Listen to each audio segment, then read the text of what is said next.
even when you got Art Collector, at the time it looked like it was just going to be, kind of bring them back off of freshening and getting ready for another trainer, and then you just, it worked out that Yeah, and that we do a lot of that for Bruce. He's always been great about leaving a few horses with us and giving us opportunities. But we've certainly had plenty of horses for him that have gone to other trainers that we would be involved with in one way or another. So we were certainly happy to help out when needed. And once the COVID stuff hit, that that kind of allowed him to stay here longer than we had anticipated, and which led to us being able to run him the first time, and Bruce was kind enough to give us the opportunity of a lifetime here. So it's it's certainly not something that's taken for granted. We know how we got the horse, and we just want to try to make the most of it, and try to remember to enjoy it while we're here. It's not something that's gonna it doesn't happen every day, and you just want to kind of remind yourself to enjoy it while you're here doing it. How much in this preparation is thinking about this Sunday and the Run Happy Ellis Park Derby, and how much is it thinking about September 5th? I mean, let's be honest, the reason you're running at Ellis is because of September 5th, but you're also a kind of one race at a time guy. Anytime you deal with the numbers that we deal with here, you know everything that can go wrong in a horse race. You know everything that can go wrong leading up to a race. So you try not to get ahead of yourself. You try to just take everything one day at a time, one step at a time. I felt like the Bluegrass was really the first race this year that he was tested any at all. His first couple of wins, he just kind of ran out of the screen both times. Certainly didn't have to overexert himself. The Bluegrass, he had to earn it, and that filly made him work for it. And I just felt like watching that race and evaluating the horse afterwards, I felt like one more was going to be beneficial to him, and I'm just really thankful that Ellis is, that spot's available.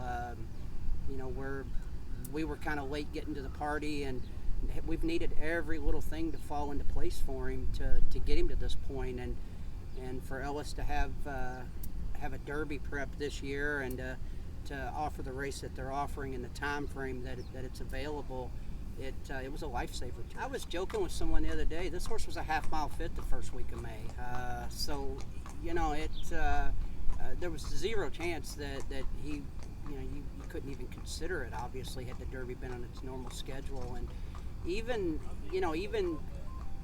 with the Derby being pushed back, I mean, we were still in a situation where, we've absolutely needed every little thing to go just our way, and as you well know in horse racing, more often than not, that doesn't happen. So it's kind of been, gosh, this horse could maybe get us there, but in the back of your mind, you're always thinking, how often does everything go perfect?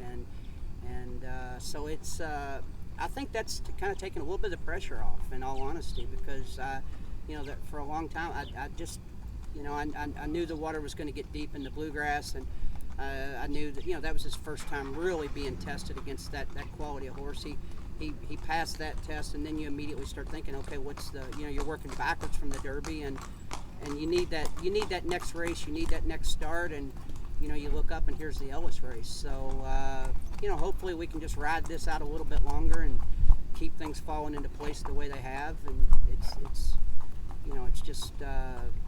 I don't know, it's almost like the stars aligned. Such a classy, easy horse to work with. I think that's really helped in bringing him back. And, he's not overly hard on himself in the mornings. He does what you need him to do when you need him to do it. And it's just really been kind of a textbook type program. And when you got him, it was still, the jury was out on what was going to be his best lick, his pedigree aside. I mean, he started out on turf, then he was sprinting. And just sort of, when did it get on your radar that this horse maybe is a classic type horse? The one thing I had decided after watching his replays, I mean, his race on the dirt at Churchill in the fall as a 2-year-old, he really ran a big race that day. I mean, that was a tough field, and he finished up the right way. So to me, there was no question that dirt was his preferred surface. I think that had been established before I ever got him.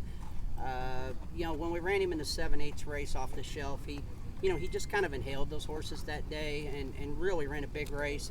And at that point, we felt like, this horse has got some serious upside to him. But I was still a little unsure about getting him around the second turn. You know, it had been tried as a 2-year-old, it didn't work. So you know, the next logical step was the allowance race around 2 turns. Ben Huffman was kind enough to shuffle that race around a little bit to fit our schedule to where if he did run big, we could still make the Bluegrass. And again, it's, you know, everything just kind of fell into place with him. He, you know, that second start at Churchill was phenomenal. He, you know, he kind of went on away from him the right way, galloped out with his ears thrown up, and answered that question for us. And you know, the Stakes Company was the next logical step for him. You grew up in Louisville. Put in perspective the idea you're like 4.5 weeks from having a horse in the Kentucky Derby. You know, I compare it to hitting the lottery. You know, you think about what it would be like to hit the lottery, and you think about how you would react and what you would do. And you know, to me, growing up with horses in Louisville, you look at the Kentucky Derby the same way. You watch it from afar every year, and you're a fan of horse racing and the horses and the people that are involved. And you know, to all of a sudden see, you know, your horse and your name and that race being mentioned, it's just, gosh, I you know, just can't find the words to describe it. It's just, it's a dream come true. You've said you want your whole team to have fun with this. Has it been what you would have imagined? Like you talked about imagining winning the, you know, lottery, imagining having a horse in the Derby. Has these early stages of it, is it what It really has.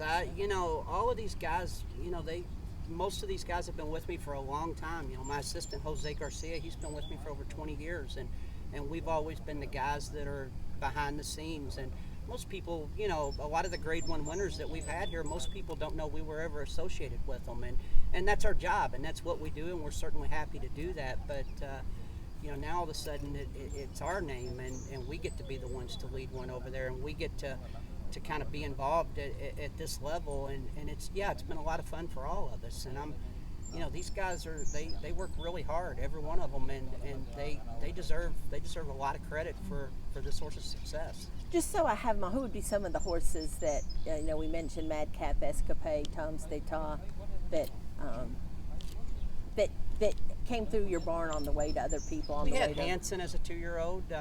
He came to us right after he was green broke as a yearling, and he came to us that fall, and we started him. You know, of course, he went on to be 2-year-old champion. We had a horse for Claiborne named Lee that was a Grade 1 winner, second in the Breeders' Cup Mile. We've had some pretty good. Bobby's Wicked One, who he's not a Grade 1 winner, but Al Stahl trains him, and you know, he's multiple stakes winner. Just off the top of my head, you know, we've had some really nice horses go through here that we've had a hand in that, you know, most of the public wouldn't be aware of.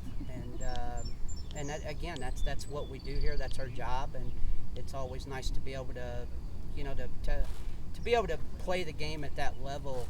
You know, to be able to have those kind in the barn, even if it's for a short time. You know, just the education of having horses like that. Now all of a sudden Art Collector comes into my life, and I feel like I've got a pretty good handle on what I need to be doing on a day-to-day basis to, you know, to have him compete at this level.